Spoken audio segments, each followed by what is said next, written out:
Hi, everyone. Thanks for joining us this evening. Tonight, we're lucky to have Lindsay Olson join us for this artist talk. I'm going to tell you a little bit about Lindsay's practice, and then we'll get started.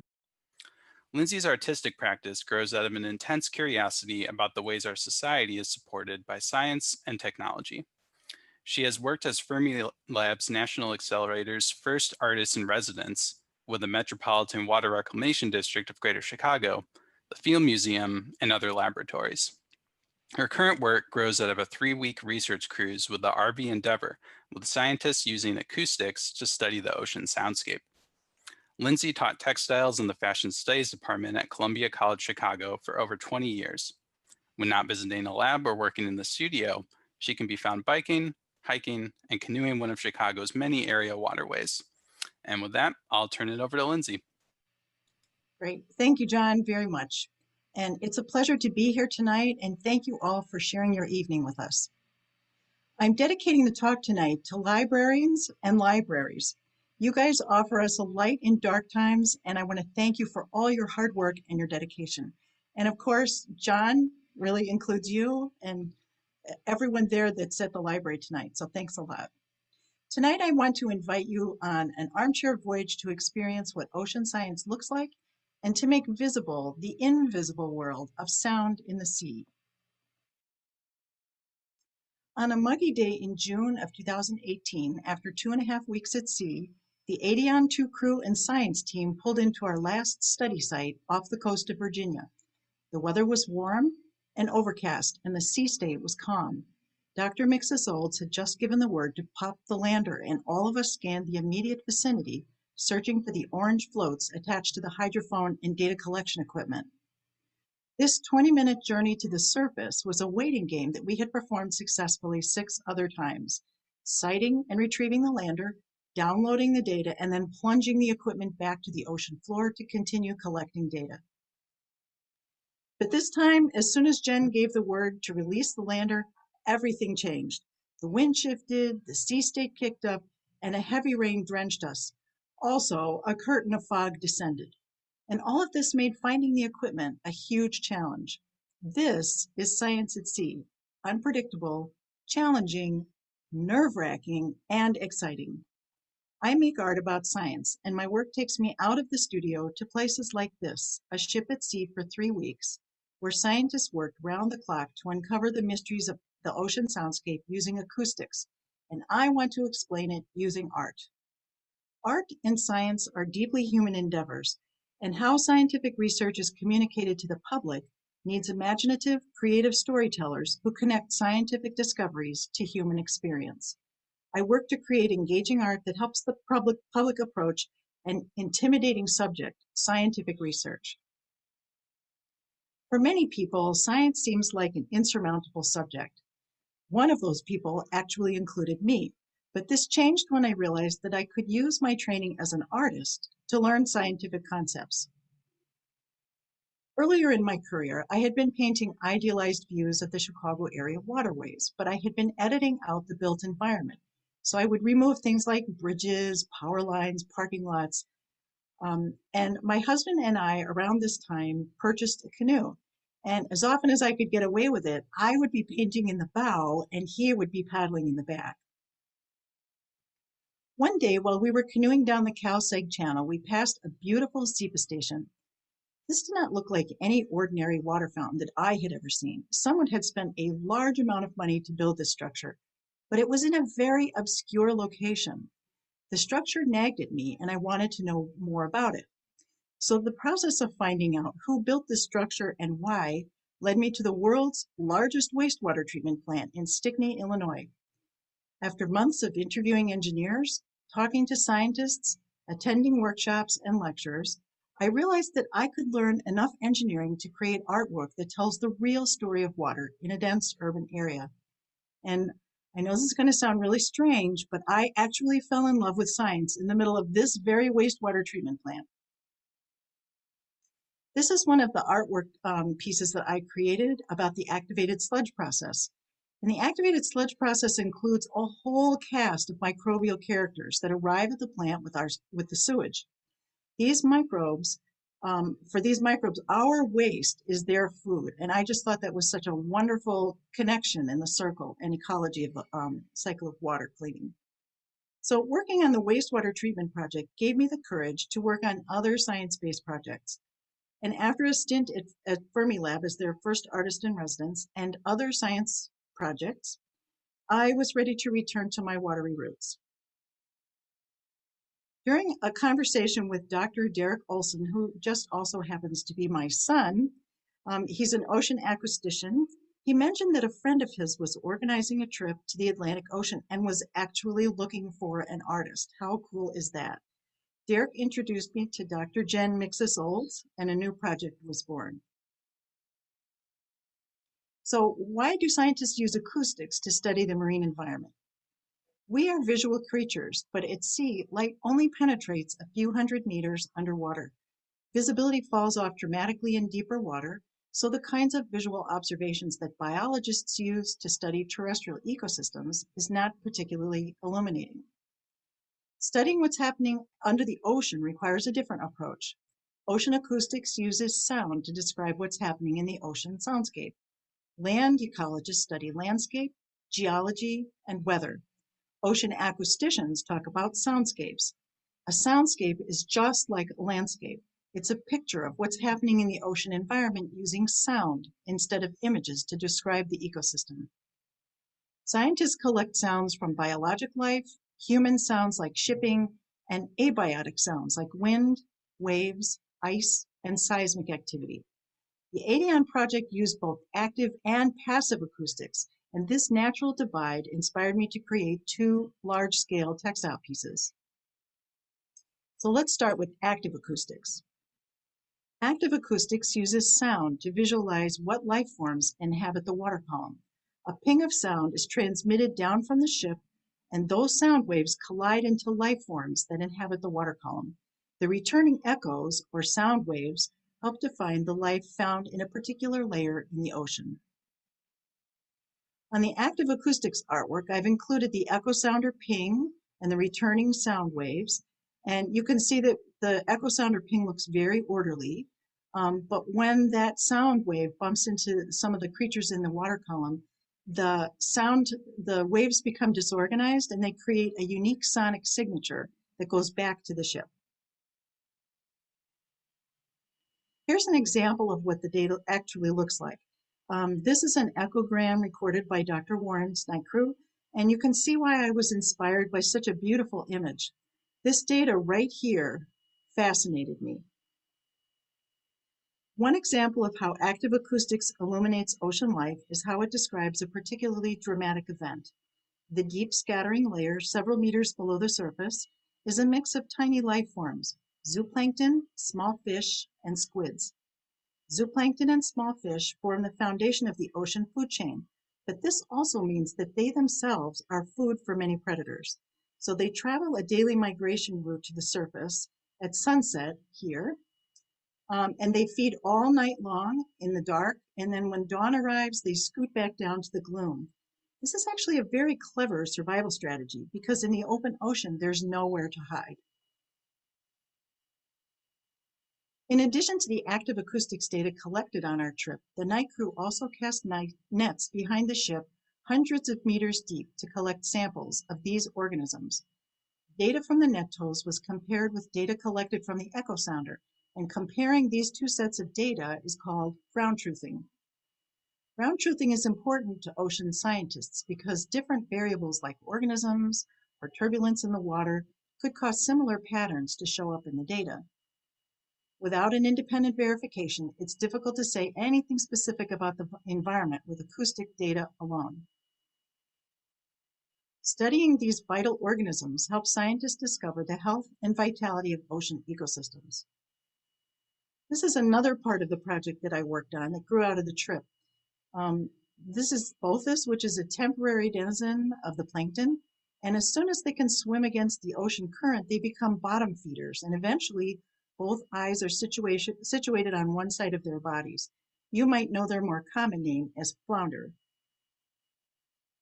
These copepods are aquatic crustaceans, and they are a permanent resident of the plankton. They're one of the most abundant species.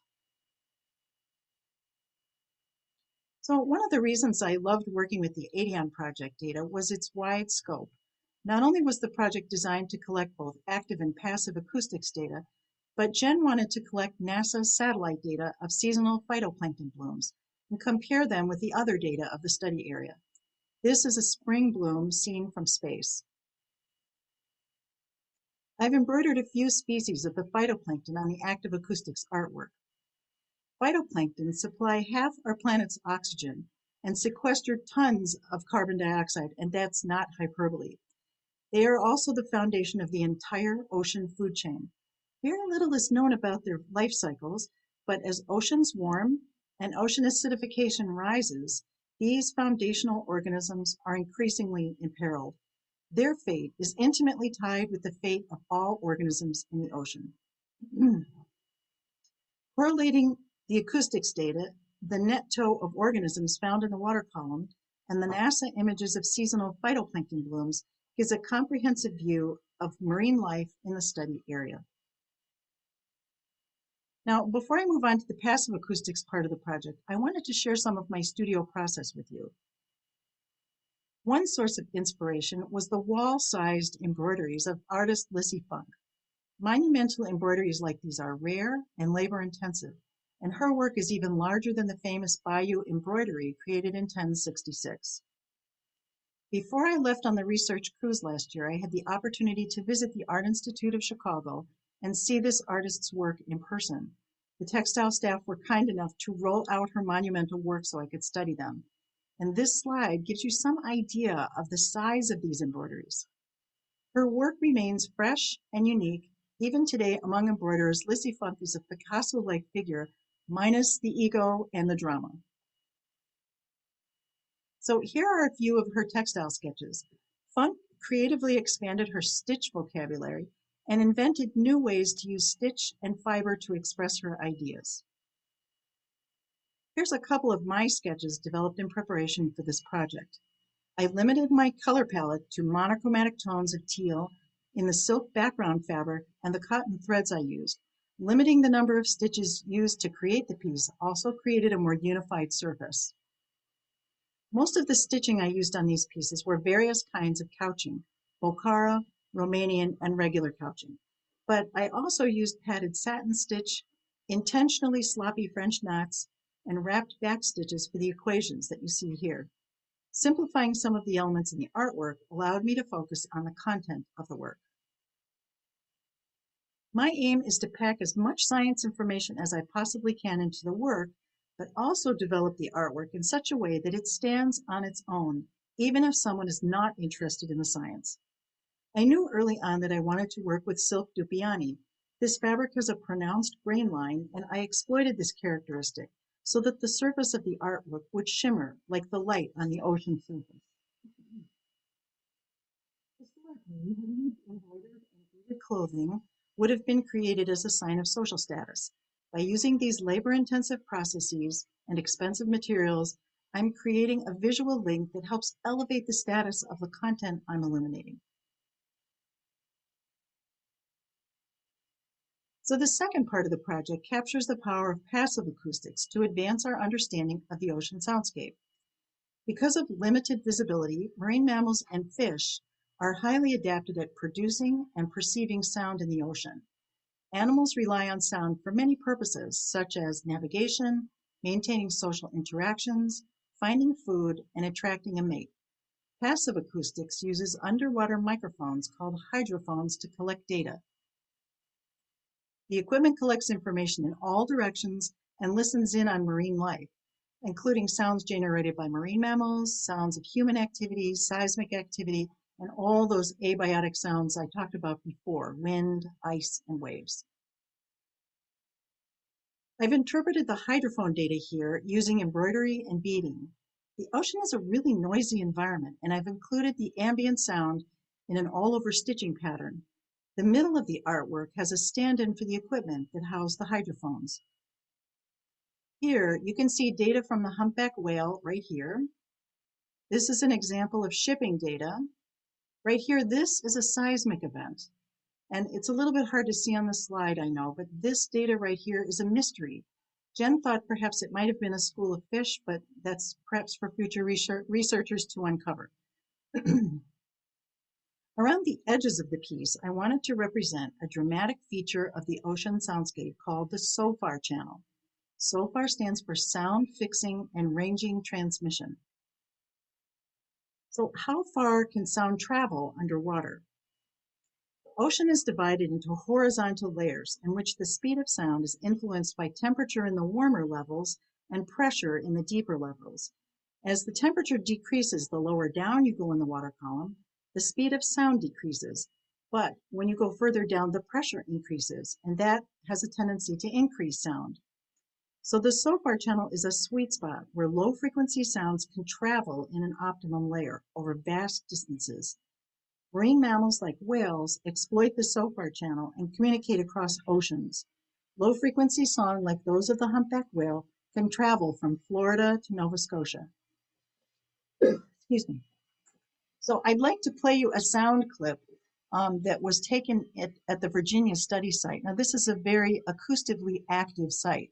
So what you're going to hear is a bunch of sounds. You're going to hear rhythmic sounds of shipping. You're going to hear the dramatic humpback whale calls. And if you listen carefully, you can hear some pops and clicks by dolphins. So I'll play a little bit of that sound.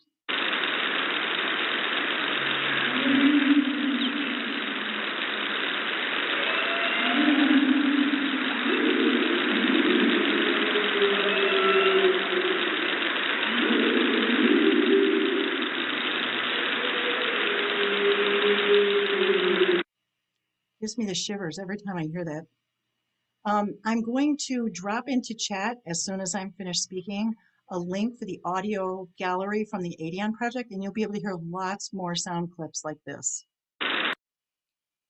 So in the border around the artwork, I've also included a math equation that's a reference to ocean acidification. A proper pH balance is crucial to the survival of marine life. When carbon dioxide is absorbed by the ocean, it changes the chemistry in the water. And as our planet warms, the rise in CO2 levels contribute to increases in ocean acidity. This rise in acidity means there's less calcium carbonate available for organisms to build shells and skeletons. Changes in pH impact ocean acoustics as well, but this is not fully understood. These are only two examples among many of the consequences of increasing acidity in the ocean. So Dr. Olson, that's my son again, helped me understand the value of one equation that's kind of like Tolkien's one ring. It describes a lot of different waves. It describes light waves as well as sound waves. This equation is the mathematics behind oscillations that move in space as well as time. This equation is also a link to the environment, temperature, pressure, salinity, and pH, and the acoustic data that allows scientists to make conclusions based on acoustic measurements. I've placed these equations in the prime real estate of the very center of the work. As an artist, I'm always interested in what science looks like. I've worked with scientists in a number of terrestrial labs, but I was curious about what science at sea looked like. So while I was preparing for my trip, I told all my family and friends that I was going on a science cruise. And some people hearing the word science cruise thought that perhaps our downtime on the cruise would look something like this. Okay, so not only was there no room for lounge chairs on the deck because it was crammed with equipment, we also worked 12-hour shifts around the clock trying to squeeze in as much data collection as we possibly could. Going to sea is very expensive. During the occasional downtime when we were transiting between one site and another, I would take the opportunity to set up my portable studio and start working on a few sketches. Here's the day shift, and they're preparing to deploy the water sampling equipment. It's called a CTD, and the instrument collects water samples at different depths, measures temperature, salinity, and pressure. So science at sea also presents some unique challenges. For starters, equipment is deployed and retrieved by cranes on a constantly rolling, heaving surface, and every member of our ship's complement needed to stay alert. Every time we stepped on the deck to accomplish a task, we needed to remember our safety training. I never forgot that the ocean is a hostile environment for human beings. One of the things that impressed me the most was how well the ship's crew, the science crew, the equipment, and even the ship itself functioned like a highly choreographed marine ballet in the service of science. Working at sea requires teamwork, patience, and generosity among crew members. Amidst our 12-hour shifts were moments of grace, like the time a pod of pilot whales followed us all through the day, the stunning sunsets and sunrises, and the joyful welcome that we received by a pod of 100 dolphins surrounding the ship when we pulled into the Virginia study site. We worked hard, but we were surrounded by majestic beauty every day. There are strict rules that define what activities get to be called scientific. A scientist must be able to objectively look at data without overlaying her own opinions or feelings so that she can examine it empirically. But before an experiment begins and after the data is analyzed, there is plenty of room to connect science with human experience. Art has the ability to connect us with our human nature, flawed, messy, and emotional. So the goal of this project is to lure in science-phobic people with handsome art and blow their minds with cool ocean science. Jen provided me with an opportunity to participate in and be inspired by the science conducted aboard the RV Endeavor. I not only had a terrific adventure, I learned the value of using ocean acoustics to expand our understanding of ocean ecosystems. I've created work that celebrates textile art and informs the public about ocean research. Now I want others to know what I've learned, that you don't need a PhD to fall in love with science. And that's the end of our talk. Let me stop sharing and I'll drop those links into chat while we're getting set up for our Q&A. Awesome. Thank you, Lindsay. That was great. And I don't know if anybody joined late and didn't hear our conversation at the start, but we would definitely recommend headphones for checking out some of those audio clips because there's some low frequencies that might not come through otherwise. Thank you for that reminder, John. Yeah, particularly the seismic event. Even if you just have earbuds, you'll be able to hear it so much better. Mm-hmm. Ah, Mary, thank you. Mary's a friend. Okay, so Lindsay, are you able to see the Q&A? I think there's Yeah, I one. just saw that question. Okay. Hi, Georgia. I was at sea for 3.5 weeks, or 3 weeks. It was a 3-week trip. And that was a really long time to be at sea, actually. It was pretty intense. Do I have, as a matter of fact, I do. I'm going to be showing this project and the Plankton project at Fermi National Accelerator Labs Art Gallery in April. Georgia, do we have a date on that? An opening date? If we don't, you can check back on Fermi Lab's website and you can get the date of that exhibition. Yes, Derek asked me, would I, there's my son. Hi, Derek. Yes, I would definitely go on another research cruise. And as a matter of fact, I'm in the process of beginning another project with a group of marine researchers in Louisiana. And that project is going to look at the connection between farm practices in the Midwest and the anoxic zone in the Gulf of Mexico. So thank you for asking that question. Oh, no date yet, Georgia says. I think because of COVID, we are trying to figure out if it's going to be virtual show, in-person show, or what's happening. So there are some questions about that, but you can check on my website or on the Fermilab Art Gallery site. We'll have more information on that coming up. You answered one question I had in the middle of your talk, and that was if you had a sketchbook that you kept with you at sea. So I guess just my follow-up question to that is, did you find that that was challenging to do to fit that in while you were also trying to immerse yourself in everything happening, or were you able to set aside time to like get some sketch ideas down? Well, I was told before I went on the trip, because I was trying to decide how much supplies did I need. I didn't want to be bored, but I knew I was going to be working on science because they actually gave me, I had duties that I was assigned. So I was told in advance that, you should probably count on not having a lot of time for your own projects, because our days are going to be full. So sometimes though we did have times like it for once the transit time between one site and another was like maybe 8 hours or 9 hours. And Oh, during wow. transit time, we didn't have to have Marine Mammal Watch. We weren't keeping up the science log. We were no, so we did have some downtime.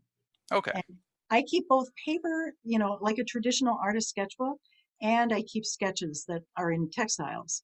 Hmm, cool. That's great. So you're still able to fit that in on some of the like in between trips.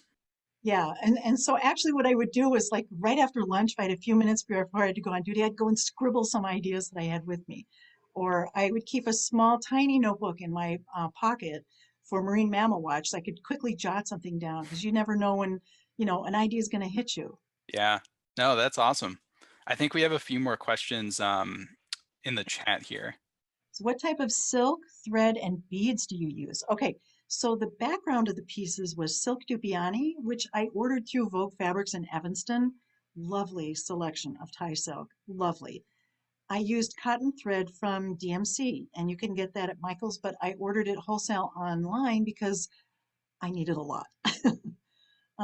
And the beads you can get, gosh, any place. I mean, there's a place on Harrison and Oak Park, Bead in Hand. I hope they've survived the pandemic. You can get them there. Okay, so Cindy, hi Cindy. Did you feel like you missed anything because of the wealth of short time? You mean speaking here or on the trip?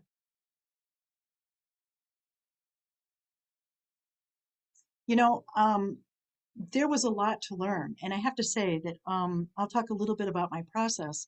One of the ways into science for me is vocabulary. Vocabulary is really important, and it I keep thinking it's going to get easier each project I work on, but it's really not. It's like each area of science has its own unique set of vocabulary words. But once I've got that vocabulary down, um, it's really much easier to grasp some of the big concepts. And of course, I don't have a PhD, I'm not a scientist, so I just try to learn as much as I can learn. And it's just been a wonderful source of inspiration for my art practice. I never had that blank canvas feeling. So, when I delivered this talk to a group of junior high kids, they asked some funny questions. They were like, "Did you have to cook your own food?" Um, and no, I didn't have to cook my own food. As a matter of fact, we had a wonderful cook on board who cooked out of a kitchen that was like the size of a closet. And that was like the one thing that was different every day because there's a certain amount of monotony at sea. So every meal was really important, and he made an effort to have different colors, different textures, and sometimes there was fish or there was vegetarian options. So he did a great job. And then the other thing the kids wanted to know was, where do you go to the bathroom on board?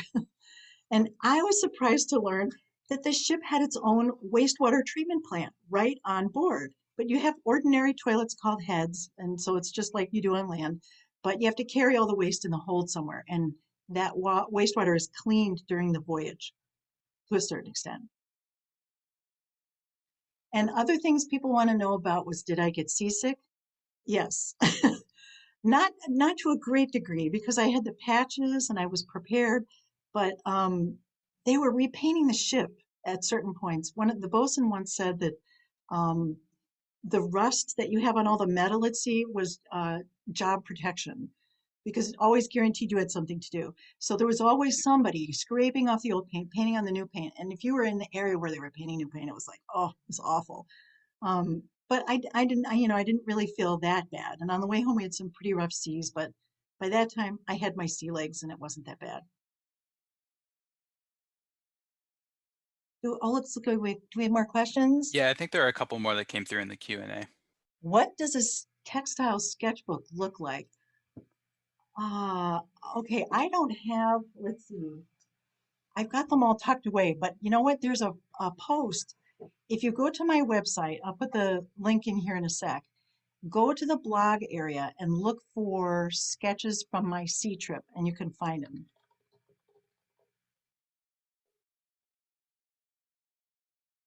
They're generally loose. I don't put them in a book or anything, but I collect them all and put them in a box, and each project has a box of sketches.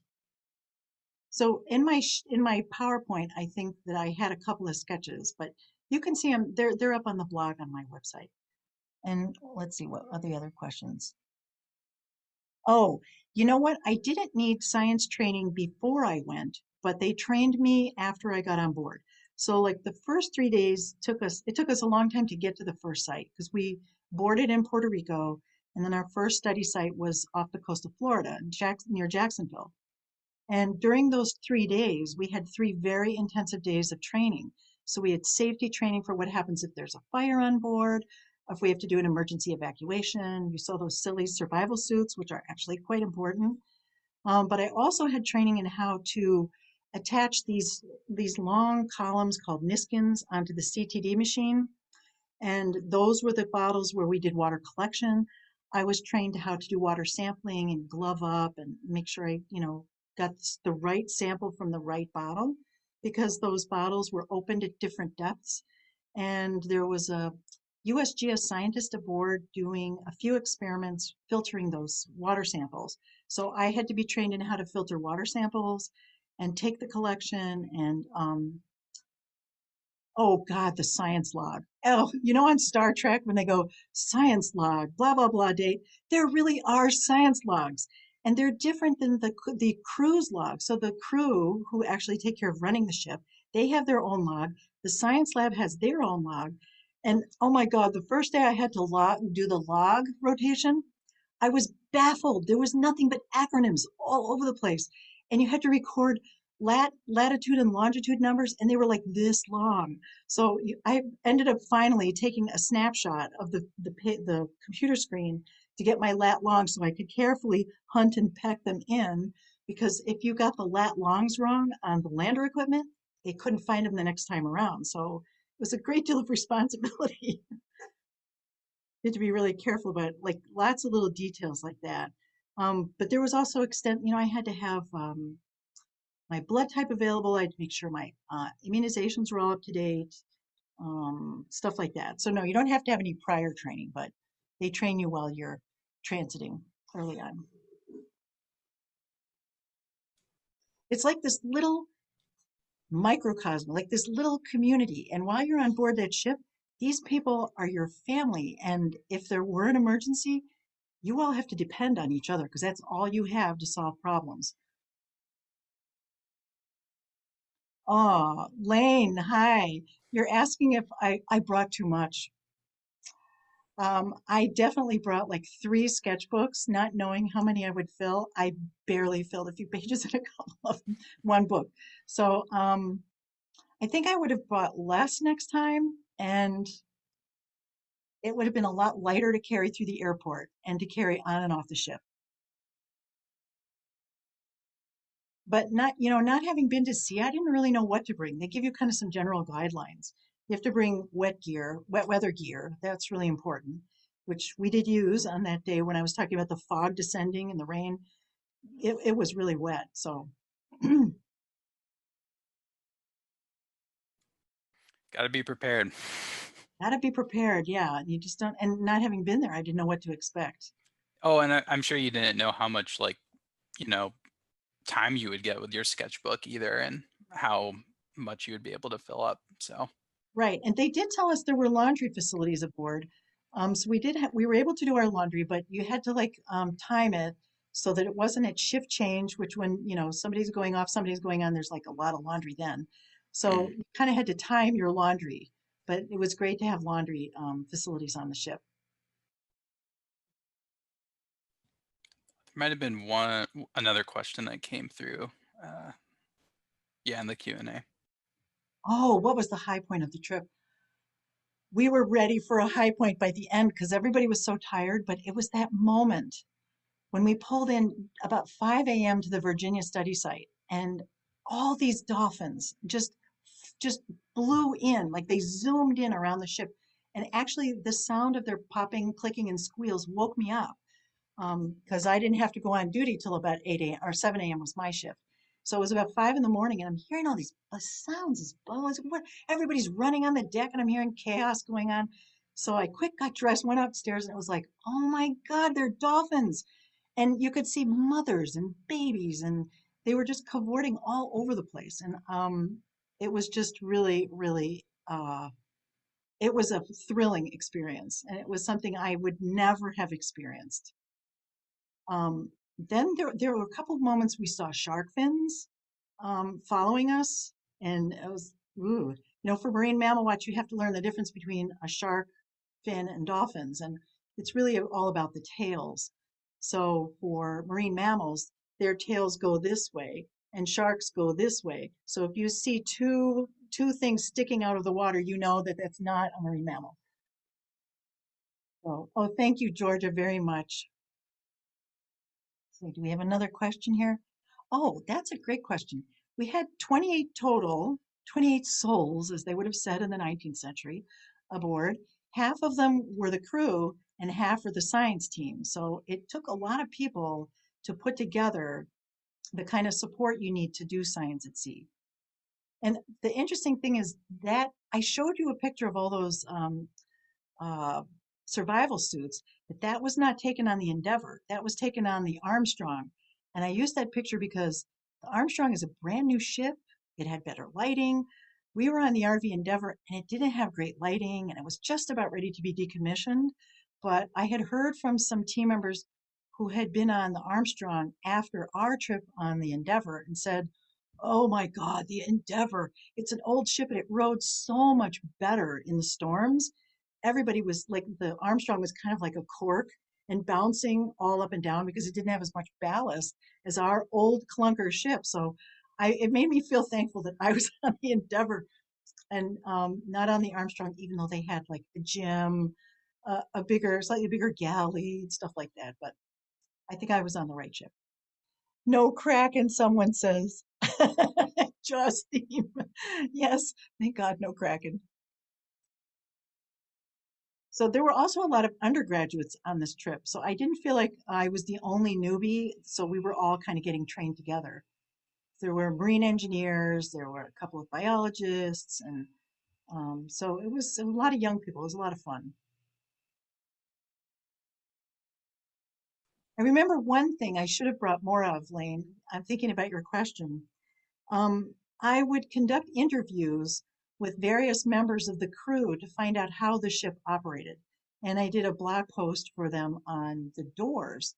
And so I interviewed somebody about celestial navigation, which all of the ship's crew really want to learn these things and keep them, even though there's electronic ways of finding out where you are and how, where you're going. Those old navigation methods are still alive. And as a thank you gift, I would give them a Blackwing pencil, which is my favorite pencil. They're these really nice pencils, and I wished I'd brought more because they were really popular. So many of the crew were artists, and they would spend their downtime at sea sketching. So there were a lot of artists on board from the ship's crew.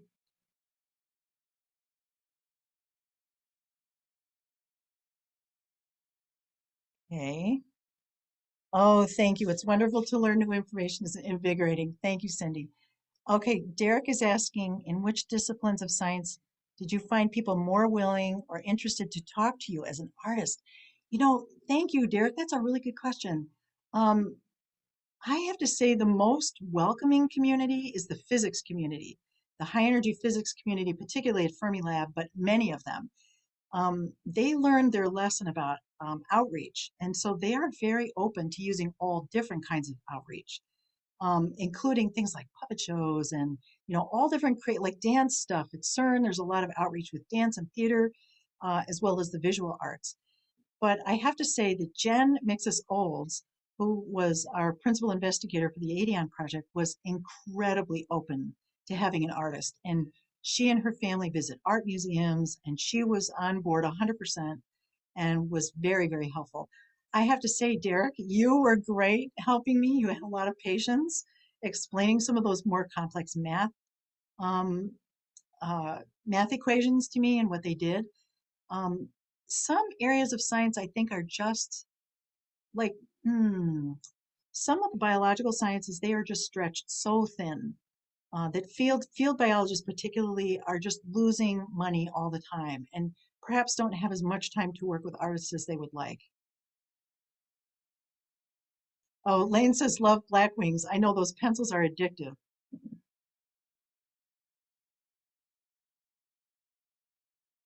Okay, do we have any other questions? I'm trying to think of any other details of the trip that people Yeah, might be yeah, interested. Lindsay, I have a question. Sure. I was wondering how prevalent is shipping noise? Obviously, if you're off the coast of Virginia, you have Norfolk with a large naval base there and whatnot. But on some of your other sites, did it vary, or is it a constant? We keep hearing that the oceans are getting louder, and it's playing havoc with the behaviors of marine mammals and probably also fish to a certain extent. But was there some consideration about that, or concern by the scientists about that, or? Well, this was a monitoring project, so it wasn't really looking at the consequences of sound, just trying to establish a baseline. But what Okay. I noticed about the sites was that, like, especially near Virginia, that was a really busy area for, I think it must have been, when you look at the history of the area, it must have been a site that settlers chose because there was so much marine life there, Hmm. so many fish, so much activity and food, and, a very lively area. And that caused there to be a lot of development there, hence the shipping, hence the naval base. Yeah. So that area was a very acoustically lively place. But some of our sites were just deserted. And Hmm. oftentimes on our trip, we were the only ship for like the entire horizon line. So you'd look around and you wouldn't see anything. Thank you. Yeah. Cindy's asking, did you have to bring your own sound recording equipment? I thought about bringing a sound recorder, but I'm glad I didn't because I didn't have any time. I just took quick notes and tried to, reconstruct conversations and um, just absorb as much information as I could. But I imagine somebody else who's more proficient with that equipment would have. So Fern is asking, I wonder how wind turbines affect underwater sound. Yeah, I don't know anything about that. That would be interesting to find out. I do know that in places like Sweden, they're starting to move the wind farms further and further away from shore. Not sure exactly why they're doing that, but maybe they're running out of shore space.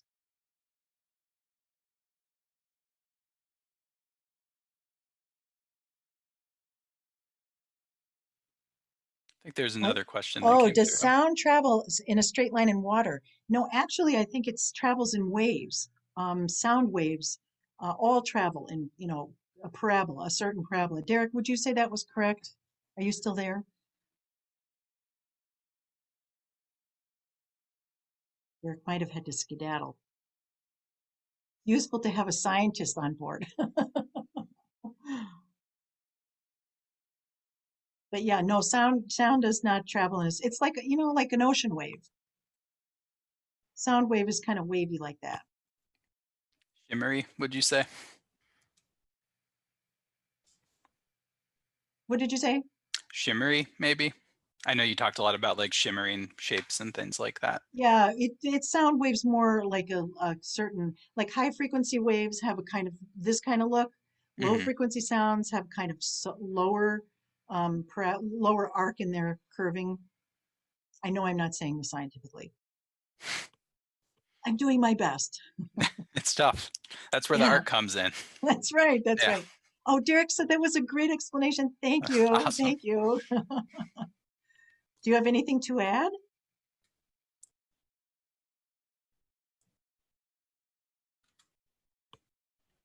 Derek is giving us a link.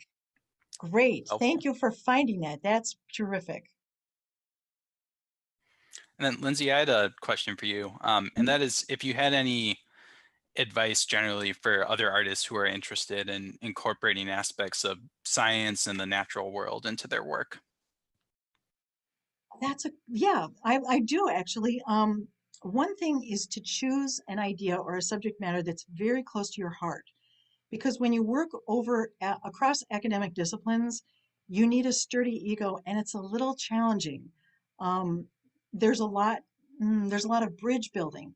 So you have to choose something that you're really attached to, an idea you're really attached to. And then you need to like brush up your persuasive writing skills and find scientists who might be able to help you. So you're gonna have to do a little homework about someone's research area, for example. And then you send a query letter and say, I am an artist. Here's what I've done before. Make it short, make it sweet because they're busy people. And, sometimes they'll ignore it because they're too busy or not interested. Sometimes scientists will want to help me, but then, maybe their schedule gets a little full and they can't work with me anymore. But don't be discouraged. Just keep looking. And also, I know Georgia Schwender's in the audience. I believe the Fermilab Artist Residency will open up in January. You can apply there, and they have so many resources to help artists. They really have an excellent artist residency program there. And it doesn't cost anything to apply, so that's good. And if you don't get in the first year, keep trying, because it's a different committee that selects the artists every year. Sci Art Magazine also has something called the Bridge Residency, where they connect artists and scientists for a 4-month virtual residency. It doesn't pay anything, but it actually would give you an opportunity to see if you like working with science and you enjoy working with scientists. So the Bridge is another residency that's uniquely art and science. Also, the Textile Society of America, of which I'm a member. Oh, George is dropping in the artist residency link. Thank you very much, Georgia. The Textile Society of America has an affinity group called Textile Times Science, and you don't have to be a member of the Textile Society to be in this art and textiles and science affinity group. So if you are interested in participating in that, you can email me. Our next meeting is November 14th at 1 Central Time. Great, thank you. That was all really helpful. I like the suggestion about persuasive writing skills. So yeah, you really do. And you need to be short and pithy, and you have to have Mhm. grit and patience and persistence. I mean, it took me 18 months to get into the wastewater treatment plant. I'm not kidding. You just have to find that line between being annoying and persistent pastoring. So that was a good question. I appreciated answering that one. I'm sure somebody else might have had that one. Okay, so let's see. Do you think that water affects the um, direction of sound? Cindy, is that what you're asking?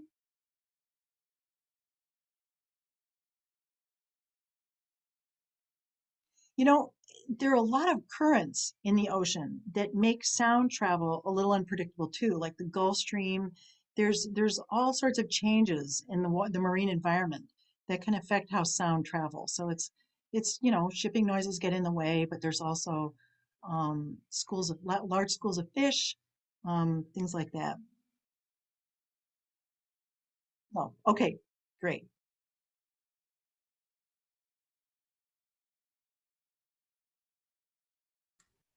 Okay, do we have any other questions? Well, I want to thank you all for joining us tonight. I just really appreciate you sharing your time. It's a great time to be finding new communities on the awkwardness of Zoom. So thank you for having patience. And thank you to the Oak Park Library and John for running me through so many tech rehearsals and offering great support and good questions. Thank you, Lindsay. This has been really informative and inspiring as well. So thank you, Thank and you. thank you to everybody for joining us. Okay, great. Thanks so much for coming. Good night, everybody.